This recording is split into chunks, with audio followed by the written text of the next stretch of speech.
দশ পূজা কমিটির সব মেয়েরা মিলে এসেছি। তুমি গেছিলে আজিজ বাগানে সাহায্য চাইতে? তোমার কে মারা গেছে?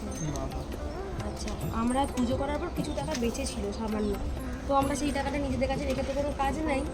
তো আমাদের পুজো তো হয়ে গেছে, লক্ষ্মী পুজোতেও আমরা চাঁদা নিই, কালী পুজোতেও নিই, আমাদের পুজো ওই চাঁদাতেই হয়ে গেছে। তো কিছু টাকা বেঁচেছিল, তোমরা তো আমাদের নিজেদেরই লোক, সেই হিসাবে এই টাকাটা তোমাকে সাহায্য হিসাবে দিলাম।